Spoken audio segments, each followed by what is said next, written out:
हमारे सभी YouTube family को बहुत बहुत जय जय श्री सीताराम। आज एक बड़ी महत्वपूर्ण वीडियो आपके लिए लेकर आया हूँ और वो वीडियो है कि व्यतिपात योग और पंचक पर। कारण ये है कि आपने भद्रा का नाम सुना होगा। जिस तरीके से एक वो अशुभ योग होता है, ये व्यतिपात योग उससे भी ज़्यादा अशुभ माना जाता है। ये इतना अशुभ योग माना जाता है कि इस योग में किए गए सारे कार्य निष्फल हो जाते हैं और नए कार्य तो इस समय करने नहीं चाहिए, मांगलिक कार्य इस समय करने नहीं चाहिए। लेकिन जितने ही ये अशुभ योग हैं उतना ही ज़्यादा इनका अगर उपयोग किया जाए तो ये हमारे जीवन में बहुत महत्वपूर्ण बदलाव लेकर आ सकते हैं।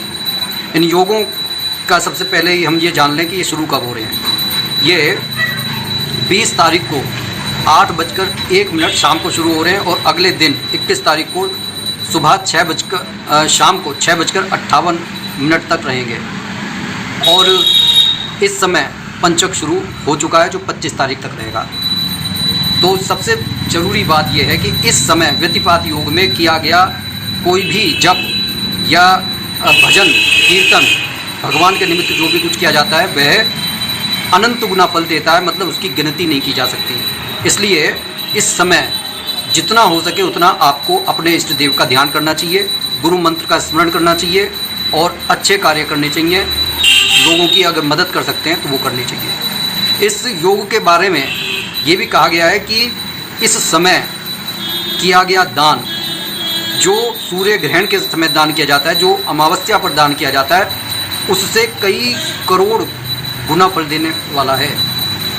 अब कई बार लोग ये कहते हैं कि भाई हम इतना दान कहाँ से करें कि हर कार्य के लिए दान देना संभव नहीं है।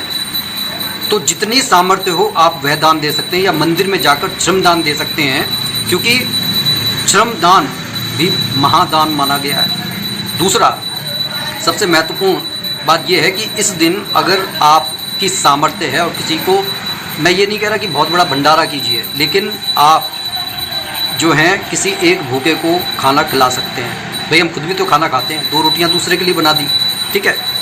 और इस समय पितरों के निमित्त भी कुछ कार्य करना चाहिए, क्योंकि इस समय पितरों के लिए किया गया कार्य उनको सीधा मोक्ष की प्राप्ति दिलवाता है। तो आप प्रयास कीजिए कि इस समय पितरों के निमित्त कुछ करें। अब आप देख रहे हैं कि 8:01 से ये योग शुरू हो रहा है, 6:58 तक चलेगा। तो आप 21 तारीख को सुबह उठकर आप पितरों के निमित्त जल अर्पण कर सकते हैं। जल अर्पण करने का तरीका मैंने बार बार बताया है कि 1 लोटे में जल ले लीजिए, तुलसी दल डाल दीजिए। कोशिश ये कीजिए कि इस दिन आप तुलसी दल को तोड़ेंगे नहीं। कोई पड़ा हुआ अगर पौधे के पास में मिल जाए आप उसका उपयोग कर सकते हैं। पहले से भगवान के ऊपर कोई चढ़ा हुआ तुलसी दल है आप उसका इस्तेमाल कर सकते हैं। और इस तरीके से आप तुलसी दल का इस्तेमाल कर सकते हैं, ठीक है। लेकिन तोड़ेंगे नहीं, अथवा किसी माली से आप लेकर इसका इस्तेमाल कर सकते हैं।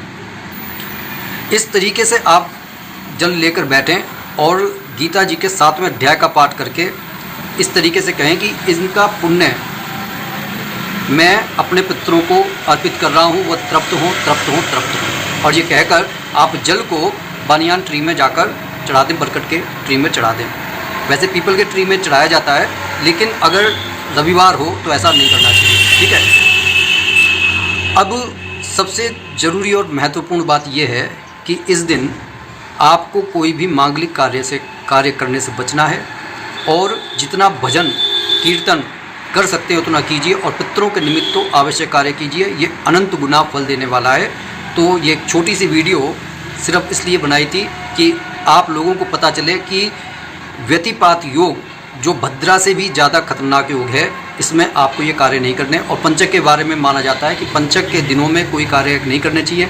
ऐसा भी माना जाता है कि इस समय अगर किसी की मृत्यु हो जाती है तो जब उसका दाह संस्कार किया जाता है तो उसके साथ में 5 पुतले और जला दिए जाते हैं, क्योंकि ऐसा शास्त्रों में कहा गया है कि अगर इस योग में कोई व्यक्ति मरता है तो वो अपने साथ 5 लोगों को लेकर भी जाता है।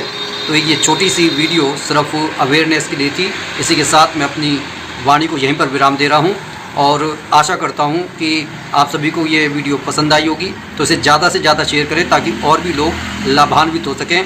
बोलिए जय जय श्री सीताराम।